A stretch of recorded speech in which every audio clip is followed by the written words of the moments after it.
Next, let's kick it on down to Nashville.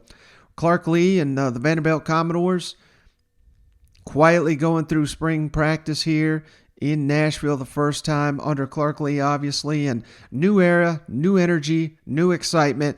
And if you watch the spring game, it looked like Vanderbilt may have Alabama's offense. That's how bad Clark Lee's defense and the Commodores looked. Jesse Minter is the defensive coordinator there. They got him from the Baltimore Ravens. He was the secondary coach. And that was probably the most impressive hire I thought Clark Lee made when he was hired by the Vanderbilt Commodores. Then in the spring, you're wondering, oh my God, is this guy in over his head? Well, now it looks like to be a complete 180 there in Nashville based on everything I'm hearing. The defense has been dominant. And given the fact you got Ken Seals, Mike Wright, you got Cam Johnson at receiver, there's a lot to like about that Vanderbilt offense, including Davis, the incoming running back transfer from Temple. So all the pieces are there, but the offensive line has, from what I understand, been a real issue, even having troubles snapping the ball here in the recent weekend scrimmage. So, that's the tough part when you're talking about training camp. You're trying to figure out, well, is the offense really struggling, or is the defense maybe just shining?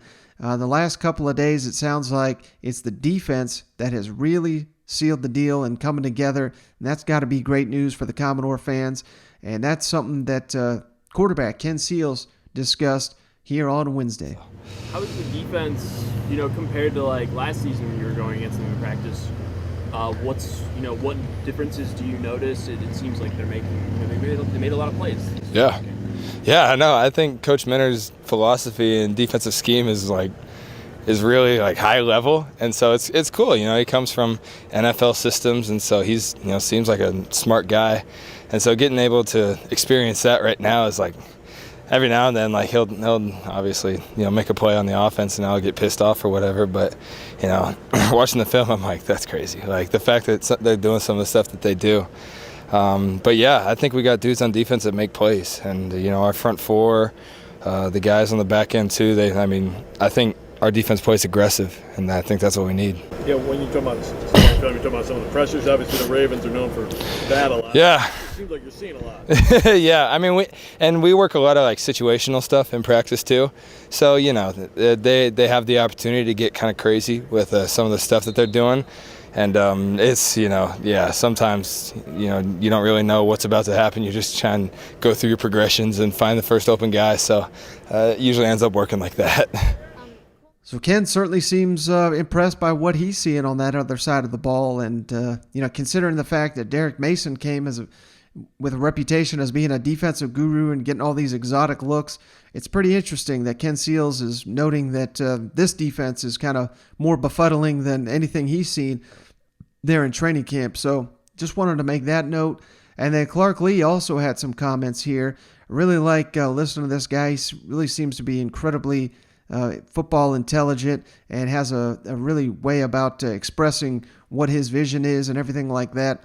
So let's kick it over to Clark Lee, and there's a comment I want to make on the other side.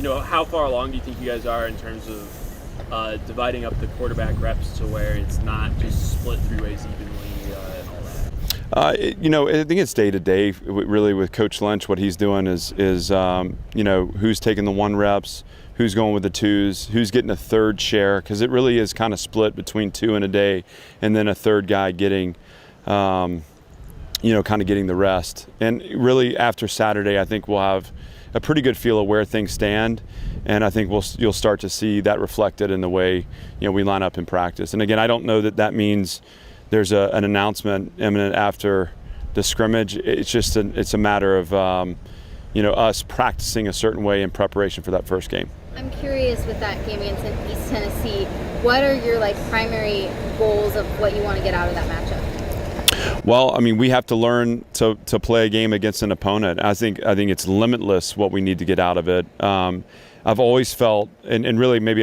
just in the last maybe 5-10 years, just looking at the season as a progression, right? So, we'll be the worst that we are as a team in that first game because we'll continue to evolve as the season goes. But through the exposure, we find out about ourselves. through the exposure, we find out about where our strengths are, where our weaknesses are, and then from there, as coaches, we get to kind of see the need, fill the need, and really evolve the team as we go.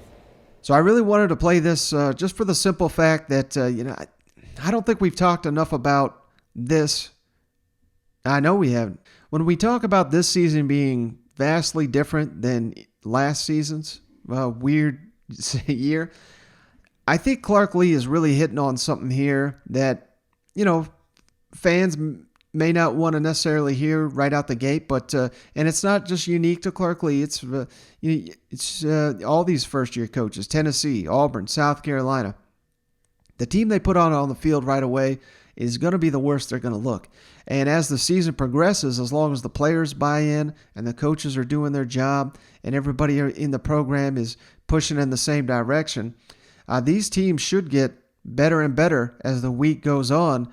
And, that may seem obvious, but that was not the case last season. I mean, it was basically like a war of attrition, if you recall. I mean, once a team dropped a game, in college, I know that can be devastating anyway, but with the COVID and everything and players quitting, opting out, whatever the hell you want to call it, there was just teams, I don't know how they even made it to the finish line. And hell, Vanderbilt didn't, if you recall. They canceled their game against Georgia.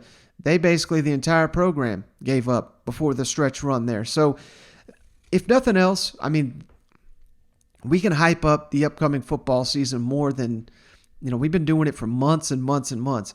But this comment from Clark Lee, I think really kind of hits on it, is the fact that if these teams are coached properly and the players are invested like they should be, even the football that we are dying to see, we've been waiting months and months and months, it's the worst we're going to see of the season. It's just going to keep getting better and better. And I just think that's a wonderful message and something that's got me fired up for not only the season opener, obviously, but the weeks and months to come out here this fall in the SEC. All right, so we're going to get to our interview here in just a second with JB. So let's kick it on down to Fayetteville. I just wanted to play a couple comments here from Arkansas offensive line coach Cody Kennedy and their defensive line coach